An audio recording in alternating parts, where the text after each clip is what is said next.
Hoy hablábamos en el pase con Carlos Heller, con Pablito, con Marco Cittadini, con Pablito Caruso, hablábamos sobre el plan, ¿no? Le pegan al gobierno de Alberto Fernández y de Cristina Kirchner porque no tiene plan.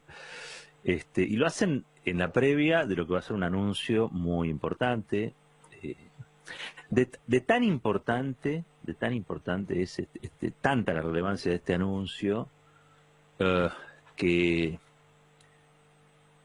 incluso al interior de la alianza oficial prometieron bajar el tono, moderar muchísimas las intervenciones para que la voz del presidente en estos anuncios se escuche y se escuche fuerte. ¿Mm? Y esto habla de una racionalidad en un contexto como el que vivimos muy necesaria, que las cosas sucedan en el marco de cosas razonadas y no viscerales o intempestivas, ¿no? Y también decíamos que cuando dicen que este gobierno no tiene plan, lo que están diciendo, lo que están asumiendo es que el plan que tiene este gobierno no es el de ellos, es decir, no es el del establishment 100%, no es el plan de Broda, no es el plan de López Murphy, no es el plan de Cavallo, pero es una obviedad todo eso, ¿no? No podría Alberto Fernández aplicar un plan de esas características porque la Argentina viene de padecer ese tipo de planes de ajuste, de castigo a los sectores del trabajo y la producción, de castigo a los jubilados y las jubiladas, de castigo a la salud, a la educación. No se puede aplicar un plan de esas características hoy en la Argentina, porque hoy en realidad lo que estás viendo es que todo ese tipo de planes, esos programas económicos, esos modelos que se quieren implementar, en los 4 años en los que se implementaron, dejaron un tendal. Es esa primera famosa pandemia de la que habló primero Heller y después Alberto Fernández el otro día. Y creo que sería bueno saber cuánto de inmunidad nos generó socialmente haber atravesado un modelo tan cruel, tan desigual, que ha empobrecido a las argentinas y a los argentinos. Hoy las pymes son más pobres, los trabajadores son más pobres, los salarios son más bajos. Para poder sobrevivir, el gobierno está estudiando congelar hasta el 2022 las tarifas eléctricas. Imagínense. Imagínense. Y esto es todo lo contrario a lo que se venía haciendo. ¿Acuerdan, no? Los planes que quiere Broda, los planes que quiere López Murphy, los planes que quiere Cavallo, los planes que quiere Prat Gay, son los planes en los que las tarifas tienen precios de mercado. No tarifas en las que puede intervenir el Estado y dar de este modo algún tipo de subsidio a un salario ya de por sí deprimido, ¿no? Porque si te congelan las tarifas de los servicios, es una ayuda al bolsillo. No será de modo directo, el Estado no es como el que autoriza los aumentos de sueldo, no. El Estado en este caso indirectamente está haciendo su aporte para que el salario dure un poco más. Esto es un plan distinto. Se nota, ¿no? Es un plan distinto al del establishment. El plan del establishment es: liberemos las tarifas, dejemos de subsidiar las tarifas, que la gente pague por lo que las cosas salen. Bueno, ya lo probamos, así estamos. Lo único que se hizo fue una transferencia monstruosa de plata de los sectores más pobres de la sociedad a los sectores más ricos de la sociedad. Y así no hay sociedad que aguante, porque en realidad hasta el Fondo Monetario recomienda que sea al revés, es decir, que los sectores más ricos en una situación crítica ayuden a los más vulnerables, ¿no? Hasta el propio FMI. Yo me acuerdo, pocos recuerdan que el Fondo Monetario Internacional, cuando le da irresponsablemente le da el stand-by a Macri, le da lo asiste financieramente a Mauricio Macri. Entre otras cosas, lo que se discutía con las misiones del fondo era un aumento de las retenciones. Acá se dibuja de otra manera, porque ustedes saben, Clarín y La Nación son los diarios del establishment y reflejan los intereses del establishment. Entonces no se reflejaba eso. Pero en las discusiones, y esto me consta porque ha habido gente que estuvo allí en esas charlas, se debatía, venía la misión del fondo y decía: pero escuche, si tienen problemas de déficit, ¿por qué no aumentan las retenciones? Claro, era muy difícil explicarle a un funcionario del Fondo Monetario que si vos hacías eso acá, te convertías en una especie de criminal de guerra, ¿no? Porque parece que son intocables. Es lo mismo que pasó con Vicentín.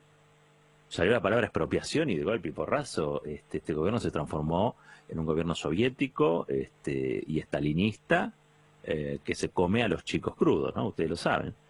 Y nada que ver. La verdad es que nada que ver. Pero sí, claro, es un gobierno que no tiene el plan del establishment.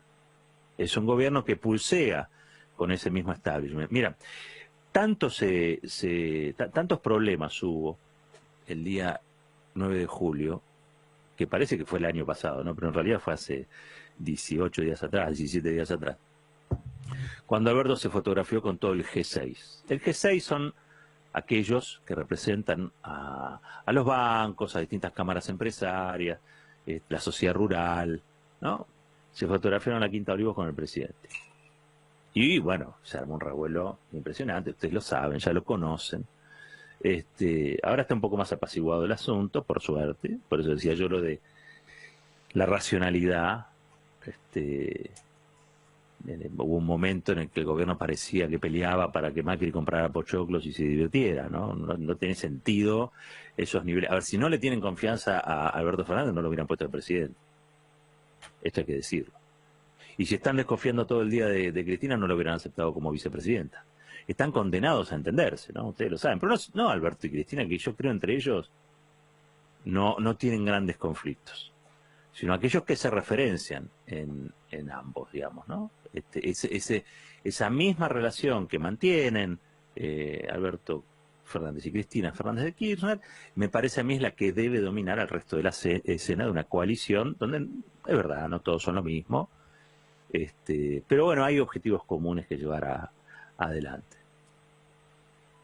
Alberto Fernández se fotografía con el G6 y logra finalmente después un comunicado, que fue hace unos días nomás, un comunicado de todo ese G6, la sociedad rural, de todo el G6, que es establishment puro y duro, el establishment más tradicional, un apoyo a su propuesta para la reestructuración de la deuda. Y ustedes me dirán, claro, en realidad lo que importa es qué dice el pueblo, cómo vive el pueblo después de una decisión de estas características, ¿no?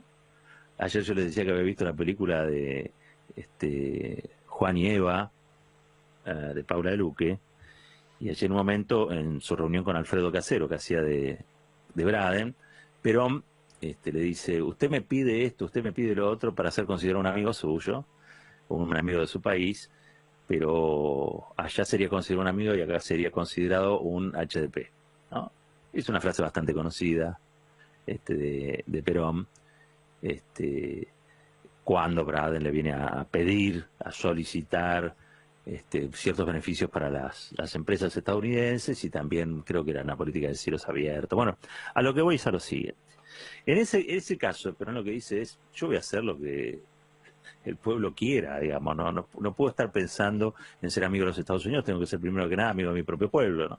Y esto que parece una obviedad, creo que se aplica también acá a lo que sucede.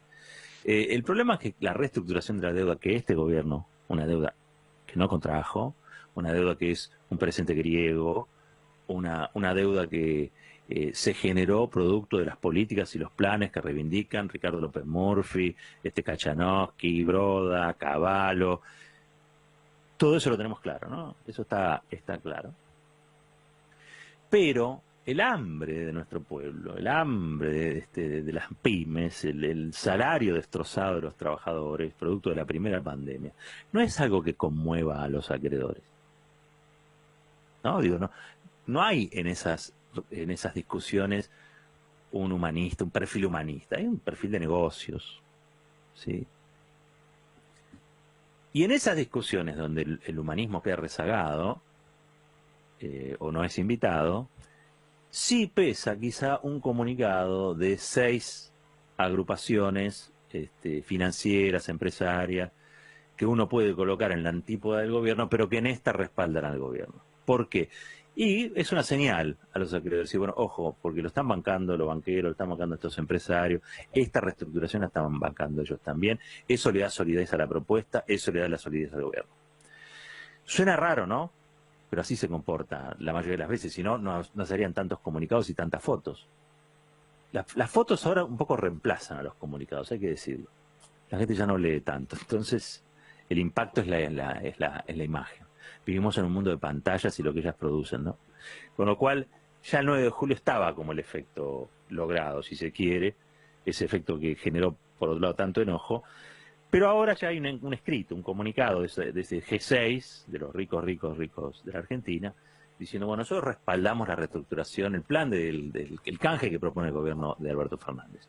No es poco, no es la solución a nada tampoco, pero no es poco, es una enorme ayuda.